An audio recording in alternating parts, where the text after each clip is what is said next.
Olá, seja bem-vindo, bem-vinda a mais uma live, Encontro de Reintegração, em que a gente vai aprofundando e trazendo reconciliações internas, né? Então hoje o tema vai ser sobre relacionamentos, né? A última live foi sobre relacionamentos e rendeu bastante. Então hoje eu vou trazer 3 freios que impedem as pessoas de se abrir para novos vínculos. Quando a gente identifica esses freios, a gente pode afrouxar eles, soltar e se abrir para algo novo. Bem-vindos a todos que estão chegando. Então é natural, né? Quando a gente chega na idade adulta, enfim, a gente ter algumas defesas, coisas que a gente cria e que dificultam os nossos vínculos.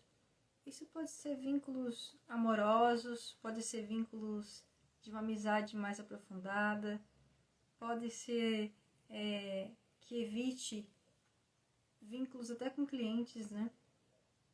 Então, hoje eu vou trazer mais nesse viés amoroso, mas pode servir para outros tipos de relação também, tá bom?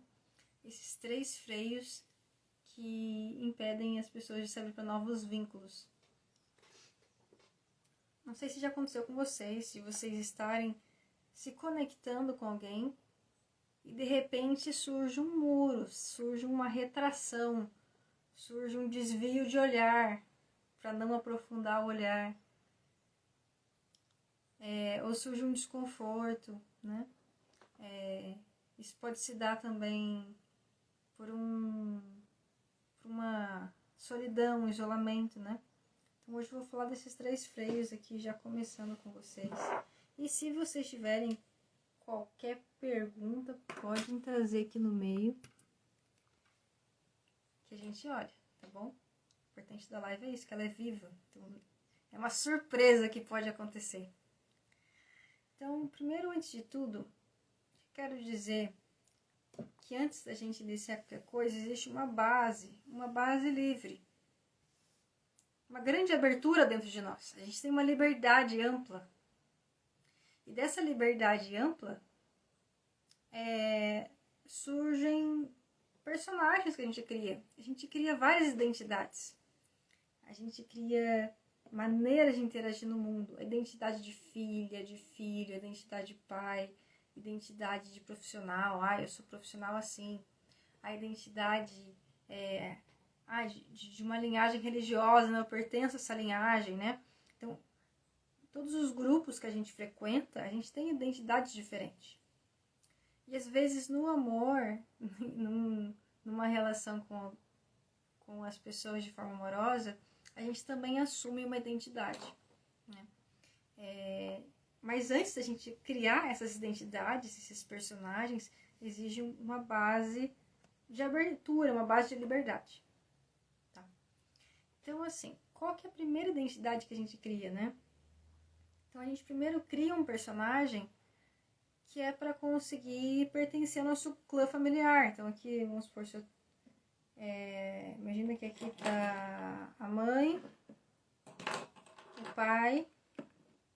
Aí nasce uma criança que vai assumir uma personalidade, assumir um personagem para pertencer a esse núcleo familiar. Então, nesse núcleo familiar já tem ideias sobre o que é um relacionamento, sobre como são os relacionamentos, se o casamento é bom ou não para mulheres, se o casamento é bom ou não para homens. Já tem muitas ideias sobre relacionamento. Por exemplo, completa aqui para mim, se você puder. Escreve aqui. Se você pudesse completar a frase, relacionamento é, ou casamento é, qual que é a primeira palavra que vem? Geralmente é o que está no nosso inconsciente familiar. As primeiras palavras que vêm, né? Então pode ser que a gente tenha referenciais nessa família sobre relacionamentos serem algo bom, serem algo positivo. E pode ser que a gente tenha referenciais de relacionamento como algo que seja difícil, ou até uma ideia de que as pessoas não são confiáveis, né? Enfim. Então, o primeiro freio para uma pessoa se abrir para um vínculo são as lealdades familiares.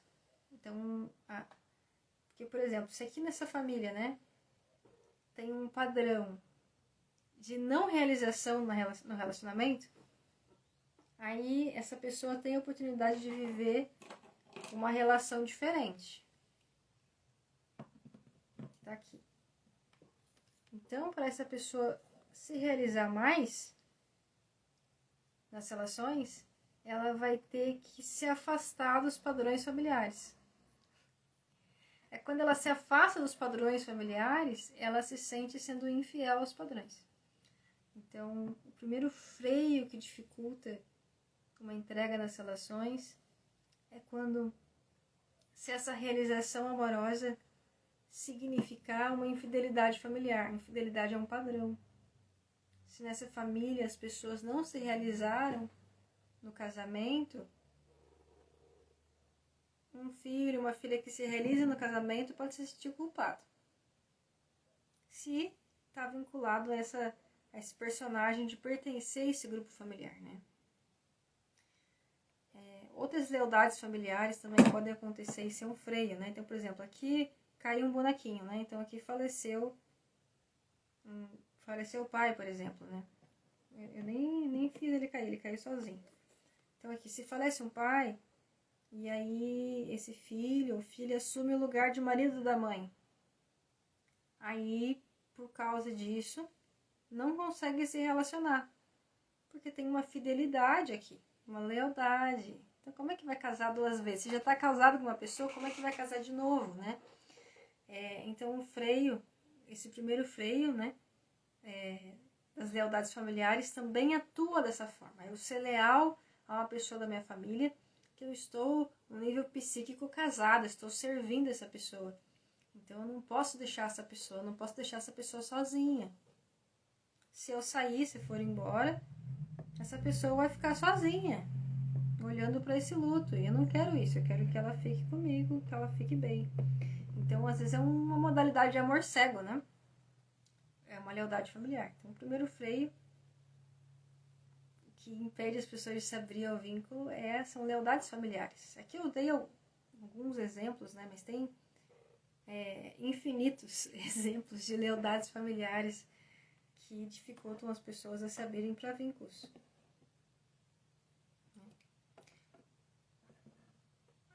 Vocês já viram acontecer alguma coisa assim? Já sentiram dessa maneira, né? Já aconteceu de você sentir que repetir um padrão familiar parece mais seguro do que se arriscar em algo novo? Às vezes repetir um padrão familiar de solidão, por exemplo, às vezes dá uma sensação de segurança maior do que se arriscar em algo novo. E agora eu vou trazer um segundo freio que dificulta as pessoas a se abrirem para novos vínculos, né? Depois dessas experiências aqui com a família, uma das maneiras que as pessoas fazem para dificultar esses vínculos, o que dificulta, o que freia, é quando a pessoa ela se constrói, ela se cria numa identidade que é construída em torno da dor. Então, por exemplo, a pessoa viveu experiências no passado, seja com pai, com mãe, seja com os primeiros namorados, as primeiras namoradas, e a pessoa ela começa a se contar uma história. Ela se conta uma história, pra mim nunca foi fácil, minha mãe me rejeitou, porque meu primeiro namorado me traiu e por isso não confio mais nas pessoas. Então a pessoa ela constrói uma identidade de dor, ela constrói um personagem que tem uma história de dor, que tem um corpo de dor. E ela vai dar um zoom no difícil dessas histórias, porque todas as histórias têm partes prazerosas e têm partes difíceis, né? E a pessoa ela dá um foco nas partes difíceis. E ela conta essas histórias para si mesma, para os outros, E à medida que ela vai contando essas histórias, vão fazendo parte do corpo dela, ela vai sentindo aquelas dores da história, né? Então esse corpo de dor se forma e ela se manifesta dessa maneira, numa identidade de dor. E aí quando chega numa relação nova, né? Vai levar o corpo de dor para essa relação e aí vai capaz da pessoa se machucar mais, ela vai ter uma dificuldade de se entregar. Porque é difícil você se entregar quando você está num corpo de dor doendo, né?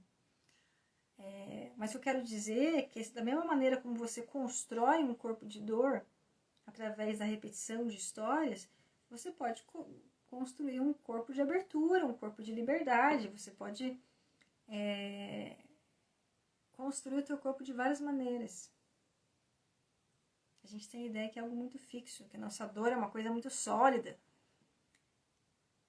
E essa dor, ela é dançante, ela se transforma, ela se ressignifica.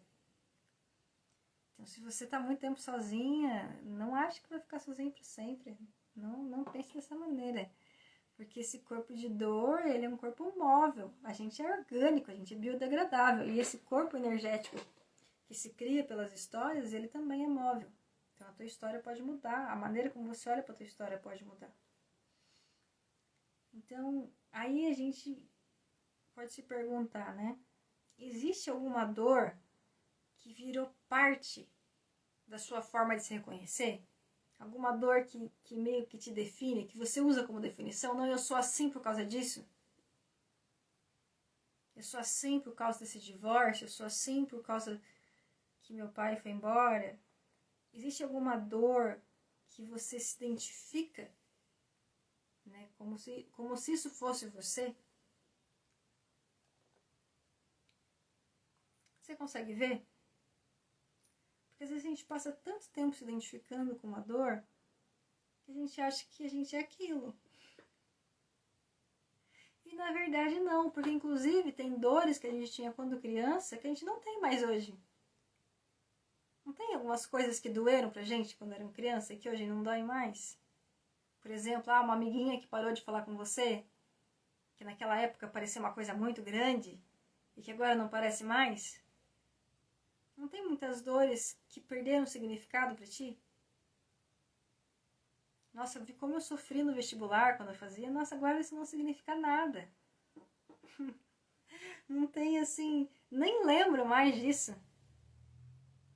Então tem dores que parecem uma coisa muito fixa, que parece que traz uma definição da sua vida e que daqui a pouco aquilo se transforma.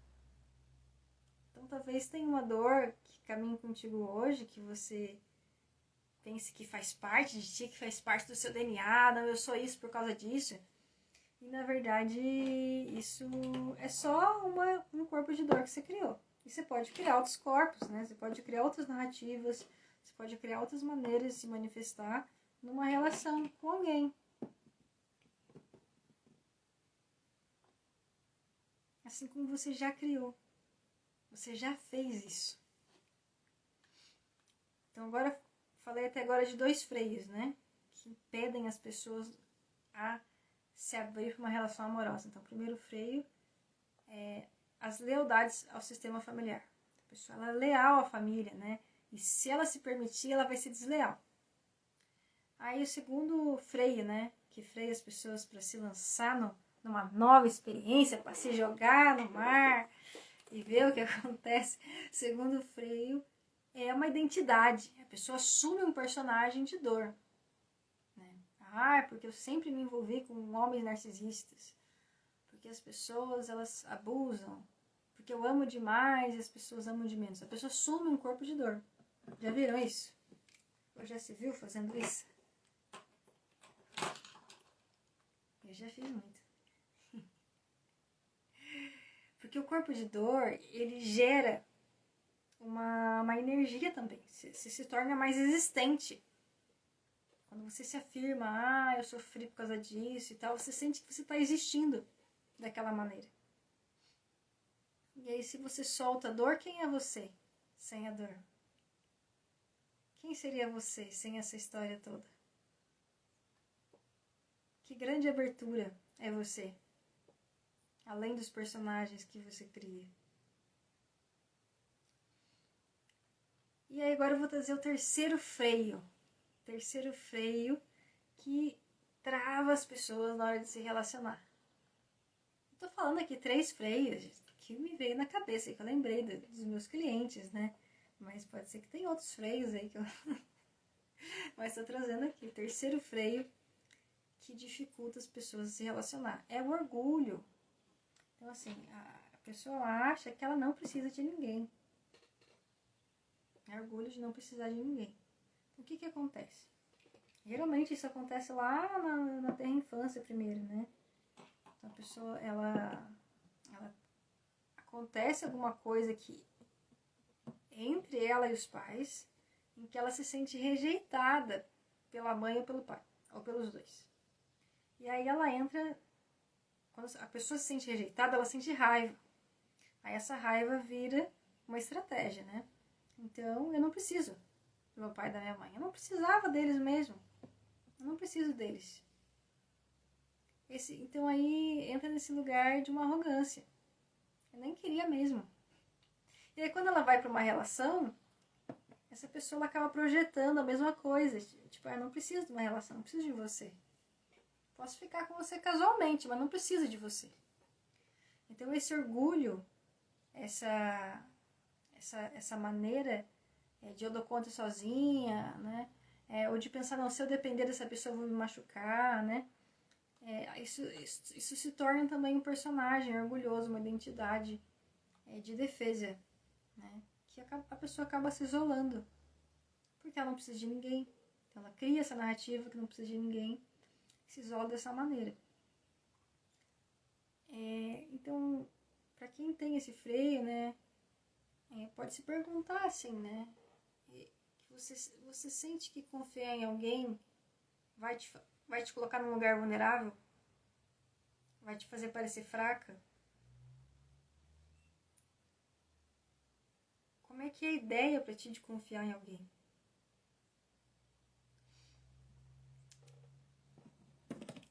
Então, em verdade, o ideal mesmo é que diante de um novo vínculo, a gente pudesse repousar num estado de abertura. Num estado de se abrir para algo novo do outro e para algo novo em mim. Que pode ser que as maneiras como eu me manifestei antes, que os personagens que eu criei antes, pode ser que eles resolvam descansar por um tempo. Não preciso ficar fixado a minha história como ela foi, ou como eu acho que eu sou nas relações. Que pode ser que nessa relação as coisas aconteçam de uma maneira que eu nem imagino. E eu me abro para esse mistério e gosto desse não saber. Me divirto com isso. E levo isso com bom humor. Nesse lugar de abertura, de liberdade, onde eu posso me manifestar de muitas maneiras. E qual que é a melhor maneira de se manifestar? Se manifestar de maneira aberta. De maneira que gere benefícios, que eu possa acolher a pessoa no mundo dela, que eu possa me acolher também. Então, me conta aí depois, me escreve nos comentários, me conta como é que chegou isso pra você. Se esses freios fazem sentido pra você, ou se você sente que tem outros freios. Eu tô aberta.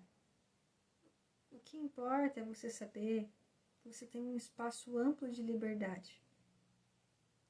E que é possível você se realizar, inclusive amorosamente. E se você se abre para isso, essa possibilidade se abre para ti. Se isso te parece algo difícil de se abrir, então conversa comigo e a gente olha para isso. Um grande abraço para vocês e uma excelente semana.